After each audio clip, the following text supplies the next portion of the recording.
Y comenzaba la semana de mayo y hoy la anunciamos muy temprano que ella iba a estar, así que se ponen serios, che, ahora. Sí, bueno, más o No, menos, más o menos. porque vamos a hablar de un tema que está Sí. bastante interesante. Estamos Sí. hablando de la semana de mayo. Y también, además de la parte histórica, hubo muchos romances. Upa, y para eso la tenemos a ella, Hubo la mucho- licenciada. no le vamos a decir chisme, Cecilia Guerra, que también historiadora. Le vamos a dar un aplauso Sí, a un Ceci, gran aplauso. que se levantó temprano, Gracias. che, y nos vino a visitar. Esta mañana fría. Fría. Bueno, comenzó Amo la el semana frío. de mayo, ¿no, Ceci? Y la gente se pregunta, o uno por ahí leía ciertas cosas en los libros, ¿no? Pero ¿qué sucedía en esa semana de mayo? ¿Qué pasaba por esas calles, ¿no? de Buenos Aires? Bueno, primero decir que Buenos Aires era una ciudad muy pequeña, nada que ver de lo que nosotros la conocemos hoy. De hecho, esa Plaza de Mayo que hoy está resplandeciente, que tiene la Casa Rosada, que tiene el Cabildo, era un lugar, digamos, bastante precario, que obviamente no estaba asfaltado, nada, y entonces... bueno, era un poco menos romántico, ¿no? Claro. El día a día que lo que nosotros... Nos imaginamos por lo que vemos hoy. Efectivamente. Hablabas de románticos, pero ¿cuáles eran los personajes, por ejemplo, icónicos de esa época, que estaban casados algunos, otros no? Bueno, era muy común que las mujeres en las tertulias de la élite, ¿no? Estamos hablando, se presentaran a partir de los 15 años en sociedad, digamos, que ya podían casarse. Y entonces, de alguna manera, la tertulia no solo era un espacio de debate político y que además toma un protagonismo muy central a partir de la Revolución, sino que también era un lugar de sociabilidad en donde ahí se conocían y se daban los romances. Generalmente los varones eran bastante más grandes que las chicas, sí, 15, 20 años más grandes. Wow. Hoy hablábamos de eso, Viste ¿viste? que De las Emilia, diferencias de todo edad. tiene que ver con Que toda todo la tiene que ver, historia. todo A ver, se tú repite. con ahí. Que las mujeres, sí. Igual la expectativa de vida en ese momento no era tan alta tampoco. Claro, De hecho, claro. Miguel de Ascuénaga, que es uno de los Los participantes actores principales. de la primera junta, era el más grande, digamos, de la época y tenía 57 años. Claro. Que ya en ese momento, 57 Ya años, era una persona un viejo. muy Viejo, grande. claro, sí. anciano. Y vos decías esto y se presentaban, pero ahí se arreglaban los matrimonios. Y la mayoría, sí. Por ejemplo, a Mariquita Sánchez, que nosotros la conocemos porque ahí se tocó el himno por primera vez y demás. Nosotros siempre la hemos conocido como Mariquita Sánchez de Thompson. Pero ella tiene que pelearlo a su romance con Thompson porque su familia le había arreglado un matrimonio con otra persona. ¿Ella era casada antes o no? No, Mariquita? ella Tenía un acuerdo, tenía un arreglo. después de Thompson se vuelve a casar. Después de Thompson se vuelve a casar. Sí, Sí, con un me acordaba francés. que tenía con un francés. Sí, claro, sí. claro. Pero el casamiento con Thompson, de hecho, el padre la quiere casar con otra persona, con también un hacendado muy importante, que ya le habían arreglado el casamiento y ella estaba enamorada de su primo, que era este chico Mario Thompson, y entonces... ¿Pero había lugar para la rebeldía ahí o no? Y ella se termina rebelando porque le pide al virrey.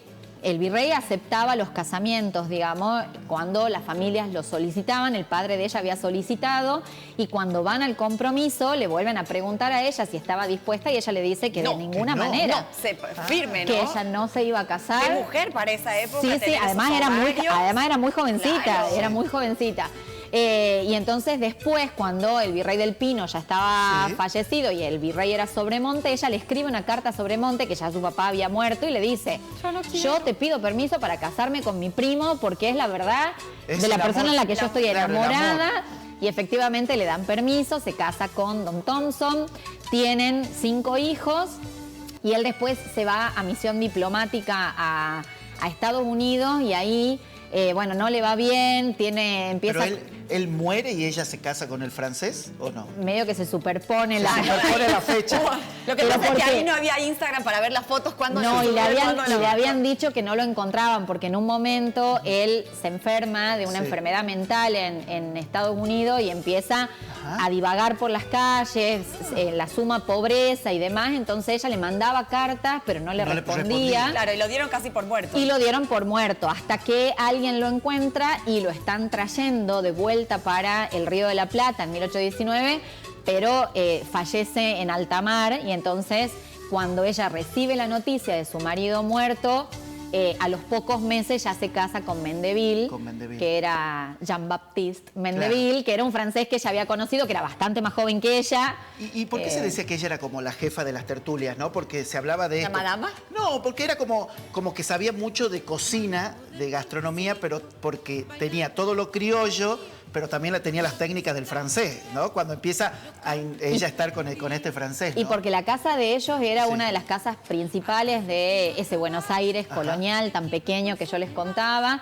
Estaba en un lugar central. De hecho, el primer Thompson, digamos, que había venido acá, que es también de quien heredan ellos varias de las tierras y demás, la calle le decían la calle de Thompson porque era tan grande la hacienda y todo el poderío que tenía, que la familia de Mariquita Sánchez hereda todo eso y era una de las familias principales. Entonces, una de las tertulias más importantes se hacía en la casa de los Sánchez y entonces es por eso que nosotros la conocemos. Aparte, claro, bueno, también esto de que cuando se hace la marcha patriótica en 1813, la primera vez que se la entona y se la da a conocer es en esa tertulia, en la ¿Queda casa. algo de esta casa, de esta calle, hoy en la actualidad? Y no, salvo la placa, queda, digamos, del recuerdo, nada, pero no está la casa. ¿Y había otros personajes famosos ahí, más allá de Mariquita, por él, otra mujer que también se destacaba o era contraria a esa familia? Y era muy difícil, ¿no? Claro. De hecho, nosotros conocemos los nombres particulares de estas mujeres porque de alguna manera tuvieron una representación, ¿no? Después hay otra mujer, no me estoy acordando el nombre ahora, pero ella era de los sectores populares, era dueña de una pulpería y tiene una actuación muy importante en las invasiones inglesas, porque lo que hacía era llevarlos a los ingleses a la pulpería y los emborrachaba y encerró a 12, los dejó encerrados ahí dentro y entonces... pero bueno, por ejemplo, Guadalupe Cuenca, que es la esposa de Mariano Moreno, tienen un romance divino porque la familia de Moreno no era tan adinerada como la mayoría de los que participan en la revolución, ¿no? O sea, Belgrano, Ascuena, Galberti, todos venían de familias muy adineradas. Sí, después Moreno ellos terminan muriendo en la pobreza, ¿no? O sea, Belgrano muere en la pobreza, Castelli también. Castelli y Belgrano eran primos. Todo queda en familia. Todo queda en familia. Los dos ahí bien revolucionarios. Ellos terminan porque mucha de esa fortuna es entregada, ¿no? a la revolución y a la causa de la independencia.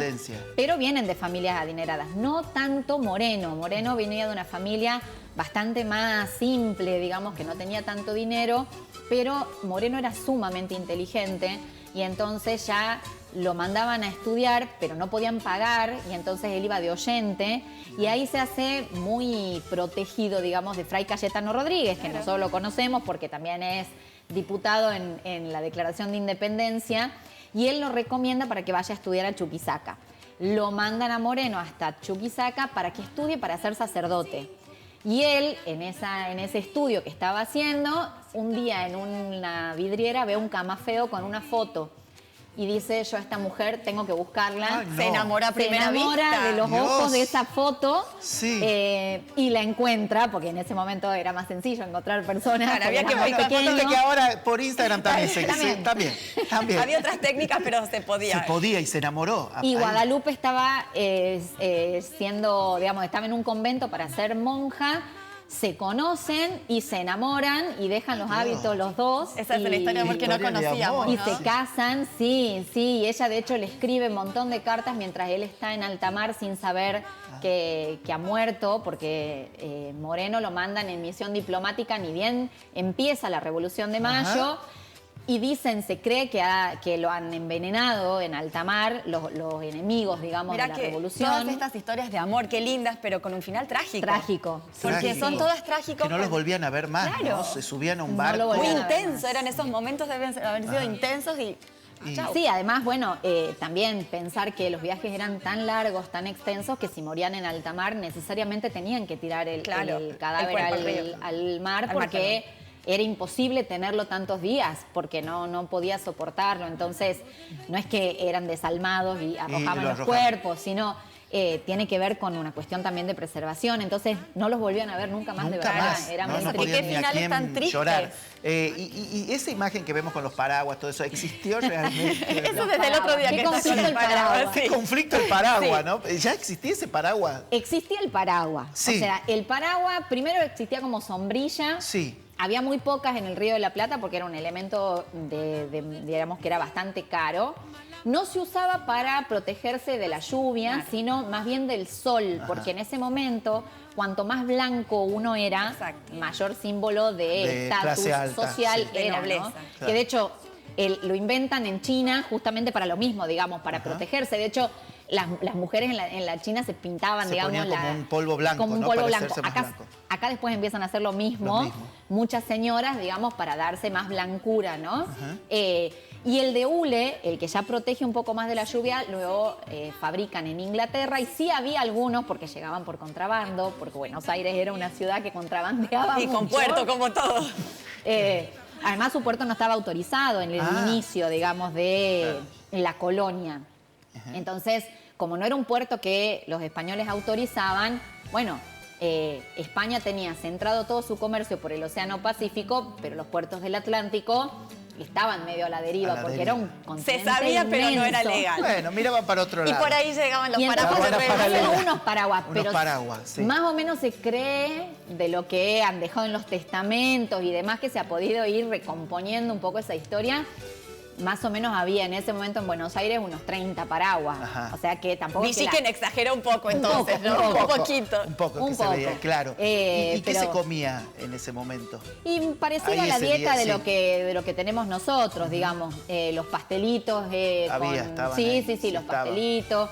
Mucha carne secada al sol, que eso Sí, que era... como charqui. ¿no? Charqui. Sí, efectivamente. Los guisos, mucho arroz con leche, La el mazamorra. locro, la La mazamorra. Mazamorra, ¿te acuerdas? claro. Era Esas todo son lo que- comidas, claro. sí, aparte, bueno, mayo, ahora lo estamos viendo nosotros, que tenemos frío y entonces es un clima que da como para comer, ¿no? Ajá. Claro. Esa- Y se comía, esas en cualquier cosas. clase social comían lo mismo, había distintas también comidas para diferentes clases sociales. No, era bastante común que se comieran las mismas comidas. Claro, esos Obviamente esos guisados, ¿no? claro, Esos servidos guisados. de distinta forma, obviamente, supuesto. digamos, Ajá. con distintos utensilios y demás, pero otra cosa que unía, digamos, a los sectores populares con la élite también es una prenda de vestir que nosotros además la conocemos mucho, que es el poncho, por El ejemplo. poncho. Claro. Ajá. Pero que además no solo unía a los sectores populares con la élite, sino también a toda América Latina. Es un elemento que se ha utilizado en todas las culturas, en toda América Latina y en todos los sectores sociales, ¿no? Qué bárbaro. Servía para muchas cosas, para protegerse del frío, de la lluvia,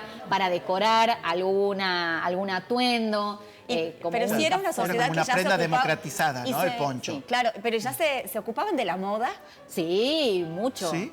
Sí, porque además la moda tiene mucho que ver con los contextos históricos, ¿no? Entonces, para desmitificar, la mujer no usaba el miriñaque con No. el corsé. A y todo era- lo que nos hacían dibujar y no, nos no, ponían- no vistamos así a las niñas. No.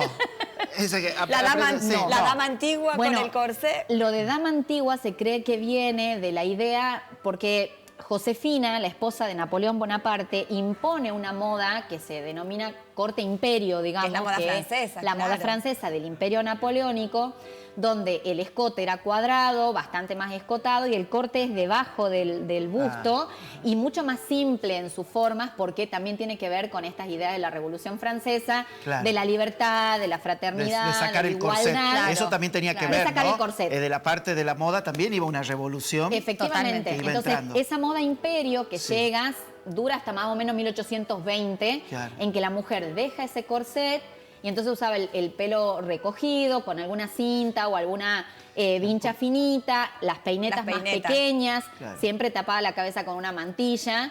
Y los varones usaban el frac, que era una vestimenta que era más sencilla, digamos, para, por ejemplo, montar a caballo. Claro. Porque era más corto delante y atrás con las dos Con las dos tiritas, colas digamos, esas. las dos colitas, que además da como la impresión de que es algo muy elegante, ¿no? Exacto. Como esa El estatus vestimenta. también que El le da. estatus. Nos encantó, Cecilia, que nos des este pantallazo de todo. Podría lo que- volver toda la semana y seguir por Dios, charlando un ratito más, ¿no? Qué lindo, Cuando qué lindo. quieras. Es Sí, un libro abierto para totalmente. saber muchas anécdotas de lo que pasó. ¿Cómo estudias todo eso, che? Y bueno, porque para atrapar a la gente en la historia siempre está bueno contar estas cosas y después vamos al proceso. Bien. Por supuesto. Entonces, porque a la gente siempre le interesa, ¿no? El chusmerío y recuerda mucho más estos pequeños detalles que quizá las otras cosas. Entonces, cuando uno empieza con esos detalles, después a los alumnos le vas explicando los procesos. Es el ganchito. Es el gancho. Bueno, para que los seguro chicos estén así atentos. Eso, nos vamos a estar viendo en esta semana de mayo. Gracias, Bueno, Ceci. un placer. Muchas Gracias, Ceci, un placer. Gracias. Un placer. Ah, ¿nos vamos al corte? Ah, es que ella no hizo así, pero no te vi, hizo Ceci. así. No te vi. No hizo. Cuando hace Hoy así es corte, hoy- pero hoy estaba así escuchando a la Hoy Ceci y no sí. vimos esto. Estábamos viendo.